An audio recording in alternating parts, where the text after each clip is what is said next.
child and adolescent medicine, gender medicine remains one of the most heatedly debated fields. It's important to highlight it's not just the evidence of therapeutic effectiveness that is at issue, but there are other questions regarding diagnosis, changing clinical presentations, etiology, natural history, the role of gender-affirming treatment in causing iatrogenic persistence, and the capacity of minors to provide informed consent are all debated. To give one example, in 2023, documents I've seen indicate that in 2023, 30% of the presentations to the Royal Children's Hospital Melbourne Gender Clinic were non-binary. Only a few years before it had been 10%, and before this it had hardly ever been heard of. Now, my fellow presenters are covering many of these issues, and my focus today will be on evidence. And the key question is, especially given this background context of many areas of controversy and debate, is there strong enough evidence of benefit and enough knowledge of harms of the medical and surgical treatments for gender-affirming treatment for them to be used as routine treatment? Or should they be classed as experimental? Or are the risks even too great for that? And should psychosocial support and care be the only treatments available to minors? I'm going to start today just with a quick primer on evidence-based medicine, because I'm sure many of you will see the literature, and it's good just to have a little bit of a sense of what evidence-based medicine is talking about when we're talking about trustworthiness of evidence. So the evidence-based medicine paradigm developed in the 1990s out of the increasing awareness that the history of medicine, both recent and distant, is littered with false promises. There are many examples of treatments that were believed to be effective later came to be seen as ineffective and harmful. The clinicians who developed evidence-based medicine wanted to improve medical practice and evaluative standards to maximise the chances that the treatments actually benefited rather than harmed patients. Now, central to the epistemology of evidence-based medicine is that what is justifiable to believe depends on the trustworthiness of the evidence, and the extent we believe that evidence is determined by credible processes. Now, EBM acknowledges a role for all empirical observations, but it does consider that controlled clinical observations provide more trustworthy evidence than things like individual clinicians' experience or patient anecdotes. And this creates the evidence-based medicine hierarchy or pyramid, as we can see on the right here. And at the top of this are well-designed randomised controlled trial studies.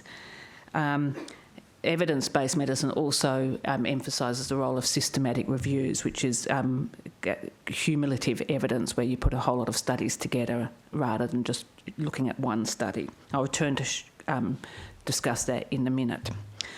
Now, bias, and the roots of the word bias come from the old game of bowls, where it refers to balls that are made with a greater weight on one side, which is their bias, and causes them to curve to one side.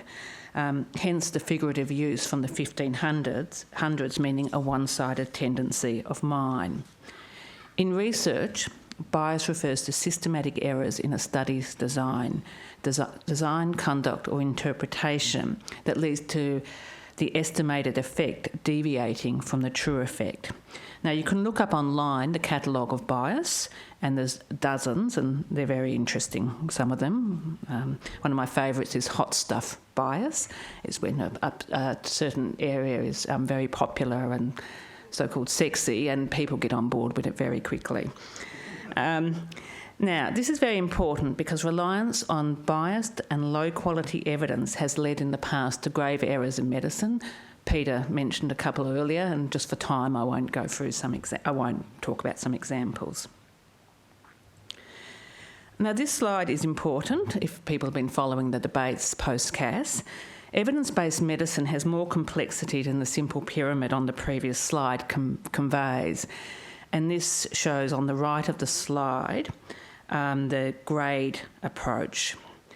And what it shows is that even though RCTs are at the top of the pyramid, a low-quality RCT can be downgraded and an observational study can be upgraded and actually give higher quality evidence than an RCT. And sometimes if we cannot do RCTs, and if the magnitude of effect is so great, then we can rely cautiously on the information from observational studies. Now, grade rates the certainty, or sometimes called the quality of the evidence, and you look at the right-hand slide for these levels, as high. It's where the authors have high confidence that the true effect is similar to the estimated effect, from then to moderate to low to very low. And if it's very low quality, the true effect is probably markedly different from the estimated effect. And it's important here in this slide because post-CAS, many claims have been made that CAS is demanding RCTs and that only RCTs, which is claimed, some people claim are not possible in this field, give high quality evidence. But neither of these claims are true. So this is I know you might be able to read it. This is from the NHMRC levels of evidence or evidence hierarchy. And I've put this up because a systematic review is a summary of research and addresses clinical questions in a systematic and reproducible manner. And if performed well, is at the top of the evidence hierarchy, such as this one from the NHMRC. And this is because they include the whole body of the evidence. They are meant to thoroughly assess for risk of bias and evaluate the evidence.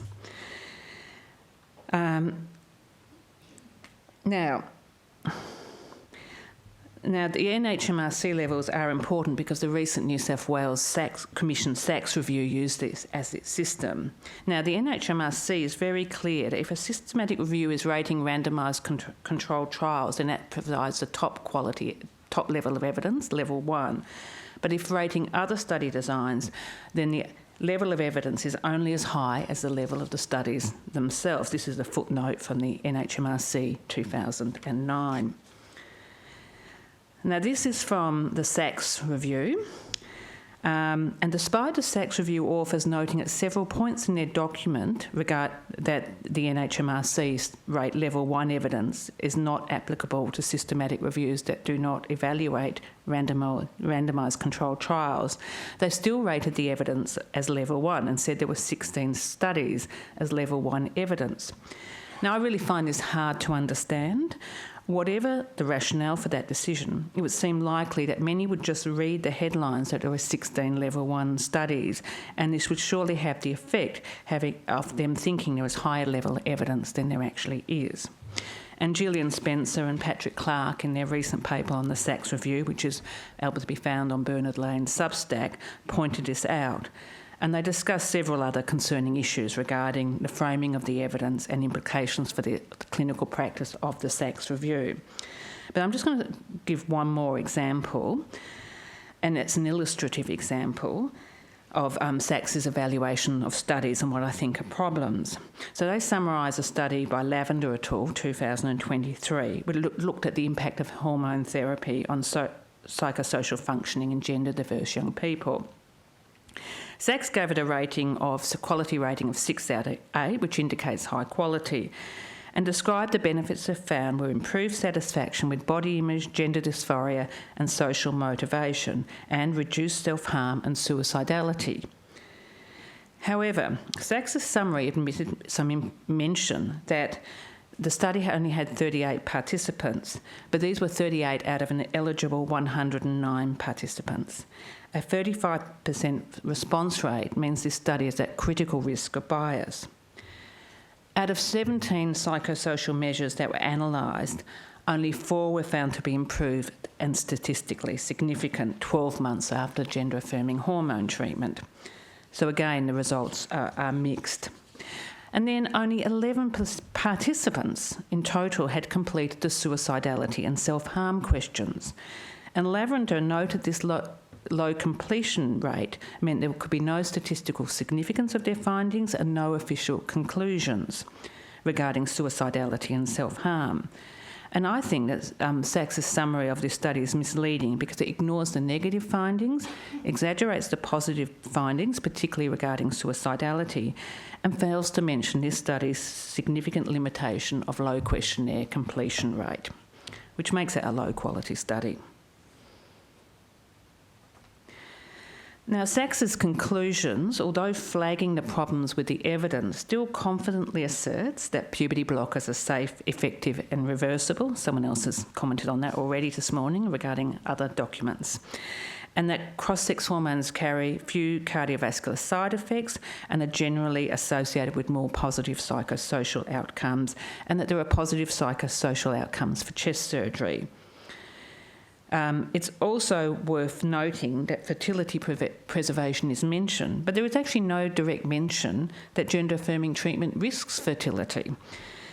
And, the wording might be telling, I think, in this, because the Sachs's conclusions report what the studies report or conclude, not actually their evaluation of the study. So to my view, the Sachs review exhibits what myself and co-authors observed about the gender dysphoria literature in 2022. A concerning trend to overstate the evidence underpinning clinical practice recommendations. New publications reference prior ones with increasing and unwarranted confidence and with the risk of misleading clinicians regarding the state of evidence. There's a marked asymmetry in reporting, with findings of positive outcomes trumpeted in abstracts while profound limitations remain behind the paywall and or the radar of busy clinicians. Now, compare the Sachs reviews to 3 recent systematic reviews from the McMaster's University Department of Health Research. These were on puberty blockers, cross-sex hormones and chest surgery, and they've just been published. Now, all conclude similarly, but these are the main conclusions from the cross-sex hormone ones, which is that the evidence for these interventions is low to very low certainty. The evidence that they looked at cannot exclude the possibility of benefit or harm, although we must note they did not look at some outcomes. For example, they did not look at fertility outcomes or cancer risk outcomes. It's crucial that everyone making decisions, from health policymakers down to the patient, are made aware of this lack of evidence. And prospective studies giving higher certainty evidence are needed to understand the short and long-term effects of these treatments. And these conclusions are similar to multiple other systematic reviews that have been undertaken by independent agencies from different countries. Now, moving on from the Sachs review, the problems of exaggerating the evidence base and ignoring harms is, in my opinion, even more starkly apparent in recent fact sheets and evidence briefs, which are to be found on the Royal Children's Hospital Melbourne's website. So these are fact sheets that are linked on the Gender Services website, and they have been produced by Transcend Australia in combination with OzPAF were involved as well. And so they make a number of claims. I've just highlighted a couple of claims here made. For example, I'm just going to go through 2 of them. A Transcend claim, a suite of high-quality evidence shows the benefits of gender-affirming hormone therapy, particularly in regards to mental well-being. But the fact is, systematic reviews undertaken by different research groups in various countries find the evidence benefiting psychological and well-being is predominantly very low quality, providing only low to very certain evidence. Transcend claim, despite the literature that Cass and New York reviews deemed high quality, showing a reduction in suicidality after young people had received gender-affirming hormones.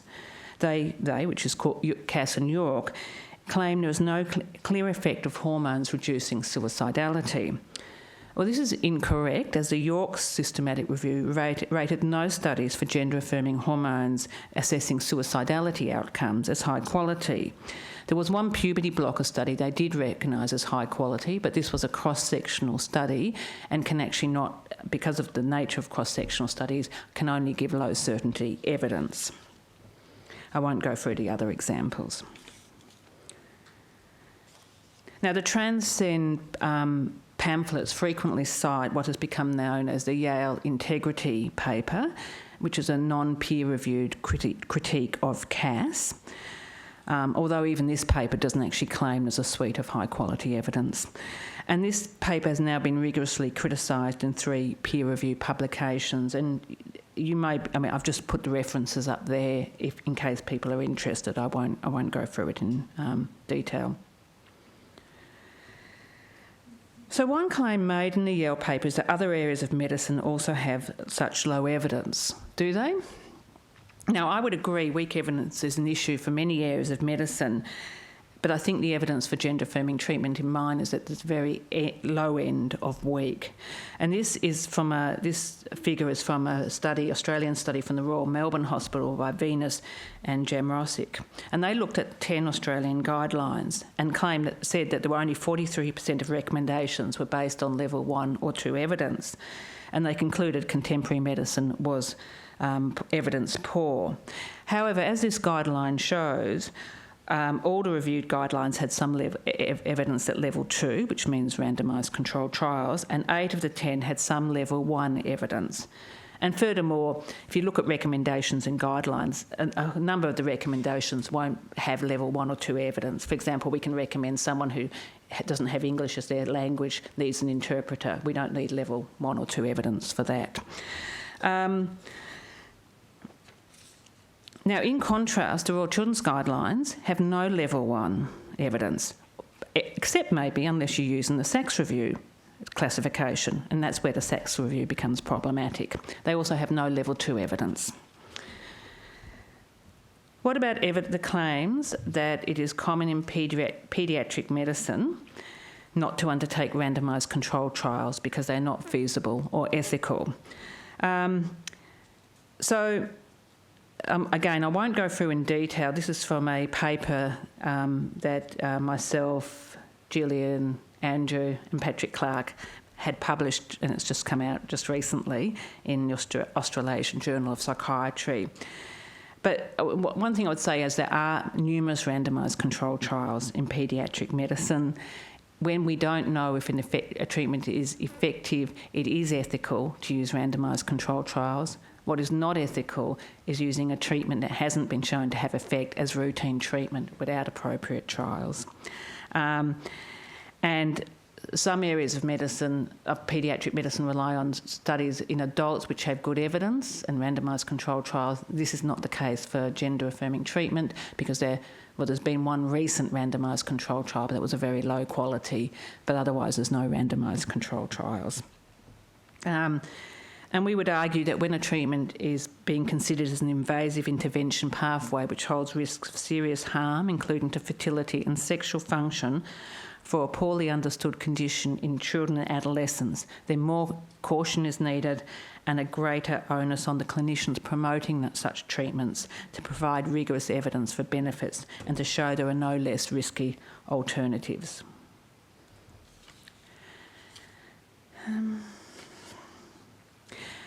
Now, as we know, the NHMRC is going to update the RCH's guidelines. It's going to be a lengthy process. And the Assistant Health Minister did describe the RCH guidelines as excellent. But the York Systematic Review on Guidelines gave the Royal Children's Hospital guideline a very low rating on an international appraisal tool, which is called the AGREE tool for guidelines, and did not recommend them for use in practice. And the National Academy of Medicine considers 7 domains when considering whether guidelines should be trustworthy.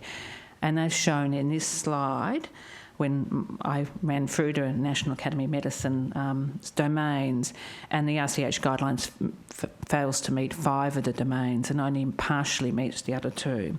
So far from being excellent, the RCH guidelines fall far below the standards of what is required for a trustworthy guideline. So I was thinking what I would recommend that any inquiry into youth gender medicine in Australia needs to include the following issues. I think there needs to be an investigation into the Sachs Review, including assessing its independence from the funder, the New South Wales Department of Health, and any other conflicts of interest. I think we need an inquiry into how it came to be that it's been a wide endorsement of untrustworthy RCH guidelines by Australian health authorities and the Australian medical establishment, as well as their use to guide practice in all Australian youth gender clinics over the past 7 years. And we also need an inquiry to understand the RCH Melbourne's promotions of resources, which have been produced by advocacy activist groups that are ideologically committed to gender-affirming care and that contain misleading and incorrect information. I just want to spend the last few minutes on of this presentation on some other key highlights of the last year. And the first one is about WPAF and the Johns Hopkins University systematic reviews. In 2018, WPAF commissioned researchers at Johns Hopkins University to undertake systematic reviews so as to underpin their recommendations in their upcoming standards of care. Now, Prospero is an international database that compiles a comprehensive listing of systematic review protocols, and this is in an effort to avoid duplication and reduce reporting bias and promote transparency. So the investigators submit their systematic review protocols, which are then published on the Prospero website. Now, last year, documents released in a US court case revealed that WPAF leadership had placed restriction on the Johns Hopkins University publishing the findings of their systematic review. And furthermore, the Johns Hopkins researchers were required not to disclose this stipulation in any publications they made. So in 2025, Johns Hopkins has completed systematic reviews addressing 30 review questions. However, to date, they've only published 2 systematic reviews answering 3 of these questions. Those are the ones I've just highlighted there. This document is only the protocol for the hormone document. There was another protocol put in for voice therapy and also for surgery. So this is really indicative of the publication bias that is operated in this field of medicine. It's also indicative of a serious failure of research integrity by WPAF. And notably, many of the questions related to harms of cross-sex hormones, and they just haven't, none of those questions have been published. Another point from the last year is regarding claims regarding trans youth and suicidality.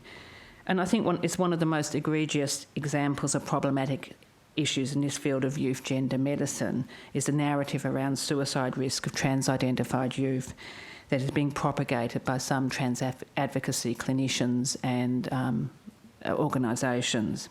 So claims are made that transgender diverse young people are very high risk of suicide and that gender-affirming treatment decreases this risk.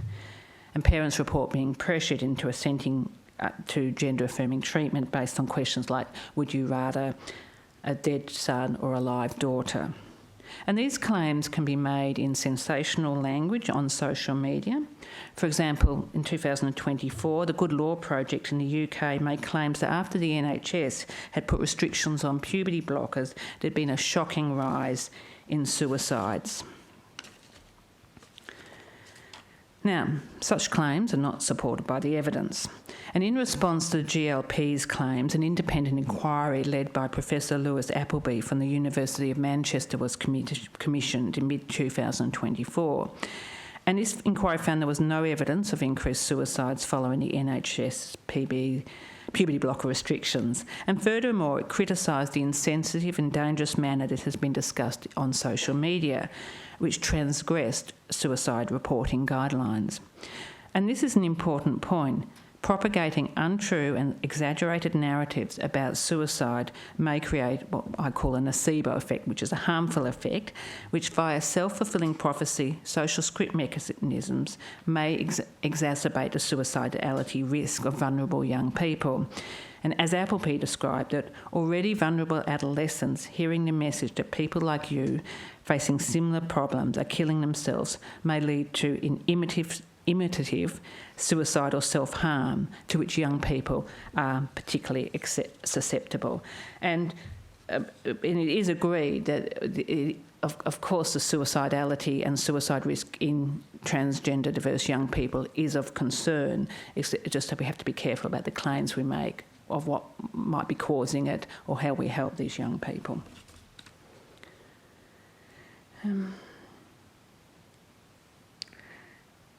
Now, the Master's systematic review found no evidence pertaining to the impact of gender-affirming hormone treatment on sexual function outcomes in males, which is really quite extraordinary, given these treatments would be likely to have such impact and have been used, starting in the Netherlands, for around 30 years now. But a recent study from the Dutch, published late last year, did report sexual outcomes in biological males who'd received puberty blockers, oestrogen and vaginoplasty in adulthood. Notably, this was reporting on data collected between 2009 and 2016, and we could wonder whether the publication has been delayed, which we are seeing in this area when the clinicians do not like the findings. Now, the study aimed to look at the differences between... So I'm going to go back for a minute if I can. The study aims to look at differences between puberty blockers prescribed early puberty versus late puberty, because there has been this concern that puberty blockers prescribed very early, Tanner stage 2, will more adversely impact on sexual function. And the authors claimed that there were no differences. However, it is important to understand they had such small numbers, they really couldn't be able to claim this. In the study, there were only 5 patients who were blocked at Tanner stage 2. But however, despite the study, the spin, the Van der Meulen study does provide some important information. If, and this is a big if, we accept the self-reported statements as valid, let's say one starts a male child on puberty blockers at Tanner stage 2, one can expect sexual maturation to be delayed. Say you start a child at age 12 or 13, 50% will have no sexual arousal and 72% will have no orgasm before having surgery in their adulthood. Whereas if you start puberty blockers a bit later in puberty, these numbers are much less. So 14% will report no sexual arousal and 42% no orgasm. Secondly, then they go on to have vaginoplasty. 22% report no orgasm at mean 18 months after surgery. And importantly, 21% of those who said they could orgasm before surgery report no orgasm after surgery. So this is suggestive of a 20% acquired anorgasmia rate. And this makes it a common serious adverse risk. And next, out of the 37 participants at 1.5 years post-surgery, only 57% had engaged in penile neovaginal intercourse, and there were high rates of sexual difficulties, lack of arousal, difficulty achieving orgasm, and pain during orgasm. Most felt shame about their genitalia. So in sum, I think we should say that the severe impairment of sexual function is to be considered a likely outcome of puberty blockers and cross-sex hormones followed by vaginoplasty. The previous slide, one of the previous slides I have written wait a minute, let's go back. This one, if people are interested, was a letter to the editor that's just been published regarding this paper. I'm running out of time, and I knew I probably wouldn't get through to all my slides, so if anyone wants to ask me or the references of this is a recent systematic review on fertility outcomes. I won't have time. The other thing we're noticing the rationale for gender-affirming care for youth. There's been some shifting in the goalpost, where some clinicians suggesting that mental health outcomes should not be the rationale. Rather, it should just be there to provide the child's embodiment goals and life project desires. There's been a couple of papers on that. A paper by Moti Goran, 2024, argues against that. This is a paper that's in press with the Archives Diseases of Childhood that I've written and should be out in the next week or so for people who are interested in arguments against that position. I will click through that and into my conclusions. In my view, there's extraordinarily weak evidence in support of the mental health and wellbeing effects of gender-affirming treatment in youth. There is also increasing evidence that there's been a corruption of the usual research, clinical governance, guideline production and medical practice standards in this field of medicine. A rigorous and independent federal inquiry with the powers of a Royal Commission is required. In the meantime, all elements should be designated experimental treatments and only to be implemented under human research ethics controlled clinical trial conditions, and gender respectful psychosocial support and care and psychotherapy as the least harmful alternative should be the mainstay of treatment.